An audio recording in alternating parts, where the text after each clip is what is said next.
Vague nationaliste sur l'île de Beauté à l'issue du deuxième tour des élections territoriales. La liste PA Corsica pour la Corse a obtenu la majorité absolue à la future Assemblée de Corse. Les nationalistes souhaitent désormais mettre la pression sur le gouvernement français pour obtenir leur autonomie.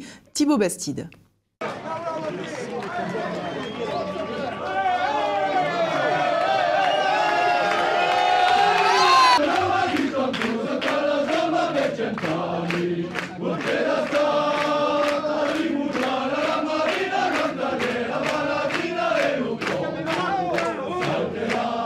De véritables scènes de liesse en Corse, et pour cause, la liste PA Corsica, menée par Jean-Guy Talamoni et Gilles Simeoni, a remporté les élections territoriales. Après le raz-de-marée du premier tour, c'est donc une nouvelle vague qui a submergé l'île de Beauté dimanche.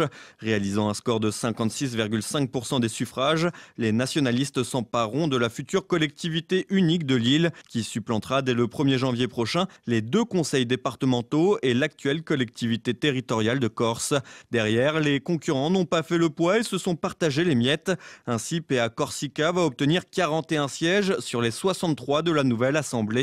Malgré un taux de participation relativement faible, mais proche de celui du premier tour, 52,6% contre 53,7% une semaine auparavant, les nationalistes confirment les résultats obtenus précédemment et notamment en juin dernier où 3 députés nationalistes ont été envoyés au Palais Bourbon. Désormais, c'est une alliance d'autonomistes et d'indépendantistes qui prendra les rênes, mettant ainsi la pression sur le gouvernement. En effet, le programme des vainqueurs prévoit d'obtenir un statut d'autonomie d'ici à 3 ans. Si le score historique obtenu dimanche leur procure une légitimité inédite, le plus dur commence maintenant. La réouverture du dialogue, voulu par Jean-Guy Talamoni et Gilles Simeoni, concernant la co-officialité de la langue corse et le statut de résident, n'est pas encore à l'ordre du jour. Et l'exécutif français reste campé sur ses positions pour le moment.